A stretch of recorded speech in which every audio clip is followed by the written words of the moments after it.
ನಮಸ್ತೆ ಫ್ರೆಂಡ್ಸ್, ಇವತ್ತು ನಾನು ಬಾಳೆ ಹೂವಿನ ಪಲ್ಯ ಮಾಡಿ ತೋರಿಸ್ತಾ ಇದ್ದೇನೆ. ಈ ರೆಸಿಪಿ ಮಾಡಲಿಕ್ಕೆ ರಿಕ್ವೆಸ್ಟ್ ಇತ್ತು. ಈಗ ಇದನ್ನು ಹೇಗೆ ಮಾಡೋದಂತ ನೋಡೋಣ ಬನ್ನಿ. ಬಾಳೆ ಹೂವನ್ನು ಕ್ಲೀನ್ ಮಾಡೋದು ನಾನಿಲ್ಲಿ ತೋರಿಸಿಕೊಡ್ತಾ ಇದ್ದೇನೆ. ಅದರ ಹೂವನ್ನೆಲ್ಲ ತೆಗೆದು ನಾವು ಒಂದು ಪ್ಲೇಟಿಗೆ ಹಾಕೊಳ್ಳೋಣ. ಈಗ ಸ್ವಲ್ಪ ಕೈಗೆ ಎಣ್ಣೆ ಹಾಕ್ಕೊಳ್ತಾ ಇದ್ದೀನಿ.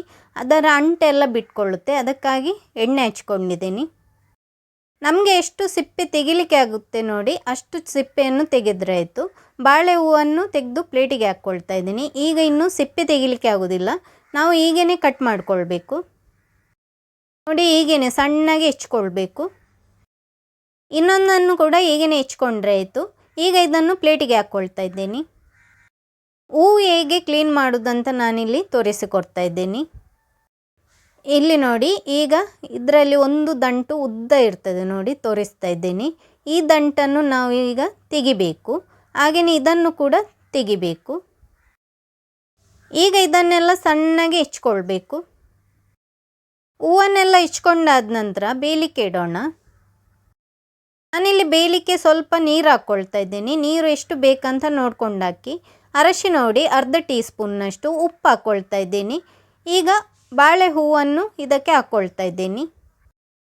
ಇದನ್ನು ಚೆನ್ನಾಗಿ ಮಿಕ್ಸ್ ಮಾಡಿಕೊಂಡು ನಾವಿಲ್ಲಿ ಬೇಯಲಿಕ್ಕೆ ಬಿಡಬೇಕು. ಇದನ್ನು ಕುದಿ ಬರುವವರೆಗೂ ನಾವು ಬಿಡಬೇಕು. ಈಗ ನೋಡಿ ಕುದಿ ಬಂದಿದೆ. ಈಗ ನೋಡಿ ಅದರದ್ದು ಕೈಯೆಲ್ಲ ಬಿಟ್ಕೊಂಡಿದೆ. ಗ್ಯಾಸು ಆಫ್ ಮಾಡೋಣ. ಬಾಳೆ ಹೂವು ಬೇಯಿಸಿದ ನೀರನ್ನು ನಾವೀಗ ಬಸಿದು ತೆಗಿಬೇಕು. ಬಾಳೆ ಹೂವು ನಾನಿಲ್ಲಿ ಕ್ಲೀನ್ ಮಾಡಿ ಆಗಿದೆ.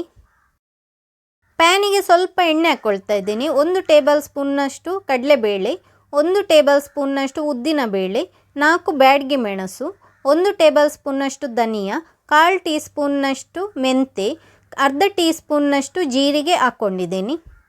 ಇದನ್ನು ಸ್ವಲ್ಪ ಹುರ್ಕೊಂಡ್ರೆ ಆಯಿತು. ಈಗ ಗ್ಯಾಸ್ ಆಫ್ ಮಾಡೋಣ. ಹುರಿದಿಟ್ಟ ಮಸಾಲೆ ಮಿಕ್ಸಿ ಜಾರಿಗೆ ಹಾಕ್ಕೊಳ್ತಾ ಇದ್ದೀನಿ. ಇದಕ್ಕೆ ನೀರು ಹಾಕದೆ ಪುಡಿ ಮಾಡಿಕೊಳ್ಬೇಕು. 1/4 ಟೀ ಸ್ಪೂನ್ನಷ್ಟು ಅರಶಿನ, ಸ್ವಲ್ಪ ಹುಣಸೆ ಹುಳಿ ಹಾಕ್ಕೊಂಡಿದ್ದೀನಿ. ಹೀಗೇ ನೋಡಿ ಪುಡಿ ಮಾಡಿಕೊಳ್ಬೇಕು. 1 ಟೇಬಲ್ ಸ್ಪೂನ್ನಷ್ಟು ತೆಂಗಿನ ಎಣ್ಣೆ.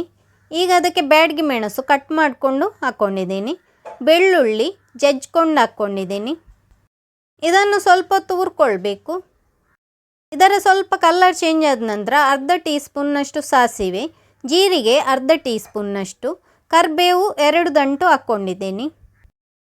ಇದನ್ನು ಸ್ವಲ್ಪ ಹೊತ್ತು ಹುರ್ಕೊಳ್ಬೇಕು. 1 ಈರುಳ್ಳಿ, 1 ಟೊಮೆಟೊ ಹಾಕ್ಕೊಂಡಿದ್ದೀನಿ. ಈರುಳ್ಳಿ ಮತ್ತು ಟೊಮೆಟೊ ಸ್ವಲ್ಪ ಬಾಡುವವರೆಗೆ ಇದನ್ನು ಹುರ್ಕೊಂಡ್ರೆ ಆಯಿತು. ಈ ರೆಸಿಪಿ ಒಮ್ಮೆ ನೀವು ಕೂಡ ಟ್ರೈ ಮಾಡಿ ನೋಡಿ. ಈಗ ಪುಡಿ ಮಾಡಿದ ಮಸಾಲೆ ನಾನಿಲ್ಲಿ ಹಾಕ್ಕೊಳ್ತಾ ಇದ್ದೀನಿ. ಮಸಾಲೆ ಸ್ವಲ್ಪ ಹೊತ್ತು ಎಣ್ಣೆಯಲ್ಲಿ ಹುರ್ಕೊಳ್ಬೇಕು. ಕ್ಲೀನ್ ಮಾಡಿ ಇಟ್ಟಿರುವ ಬಾಳೆ ಹೂವನ್ನು ನಾನಿಲ್ಲಿ ಹಾಕ್ಕೊಳ್ತಾ ಇದ್ದೀನಿ. ಸ್ವಲ್ಪ ಉಪ್ಪು ಹಾಕ್ಕೊಳ್ತಾ ಇದ್ದೀನಿ, ಉಪ್ಪು ರುಚಿಗೆ ಬೇಕಾದಷ್ಟು. ಇದನ್ನು ಸರಿಯಾಗಿ ಮಿಕ್ಸ್ ಮಾಡಿಕೊಳ್ಬೇಕು. ಸ್ವಲ್ಪ ನೀರು ಹಾಕ್ಕೊಂಡು ಬೇಯಲಿಕ್ಕೆ ಬಿಡೋಣ.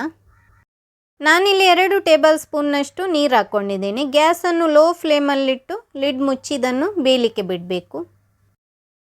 2 ನಿಮಿಷ ಬೇಯಿಸಿದರೆ ಸಾಕು. 2 ನಿಮಿಷದ ನಂತರ ನಾನಿಲ್ಲಿ ತೋರಿಸ್ತಾ ಇದ್ದೇನೆ ನೋಡಿ. ಇನ್ನು ಇದಕ್ಕೆ ತೆಂಗಿನಕಾಯಿ ತುರಿ ಹಾಕ್ಕೊಳ್ಬೇಕು. 1 ಮುಷ್ಟಿಯಷ್ಟು ನಾನಿಲ್ಲಿ ತೆಂಗಿನಕಾಯಿ ತುರಿ ಹಾಕ್ಕೊಂಡಿದ್ದೀನಿ. ಚೆನ್ನಾಗಿ ಮಿಕ್ಸ್ ಮಾಡಿಕೊಂಡು ಲಿಡ್ ಮುಚ್ಚಿ ಗ್ಯಾಸ್ ಲೋ ಫ್ಲೇಮಲ್ಲಿಟ್ಟು 5 ನಿಮಿಷದ ಹೊತ್ತು ಇದನ್ನು ಬೇಯಿಸ್ಕೊಳ್ಬೇಕು. 5 ನಿಮಿಷದ ನಂತರ ನಾನಿಲ್ಲಿ ತೋರಿಸ್ತಾ ಇದ್ದೇನೆ ನೋಡಿ. ಬಾಳೆ ಹೂವಿನ ಪಲ್ಯ ಈಗ ರೆಡಿಯಾಗಿದೆ. ಈ ರೆಸಿಪಿ ನಿಮಗೆ ಇಷ್ಟ ಆಗಿದ್ದರೆ ಲೈಕ್ ಮಾಡಿ, ಶೇರ್ ಮಾಡಿ, ಕಮೆಂಟ್ ಮಾಡಿ. ಹಾಗೆಯೇ ನನ್ನ ಚಾನಲನ್ನು ಇನ್ನೂ ಕೂಡ ಸಬ್ಸ್ಕ್ರೈಬ್ ಮಾಡದಿದ್ದರೆ ಸಬ್ಸ್ಕ್ರೈಬ್ ಮಾಡಲು ಮರೆಯದಿರಿ. Thank you.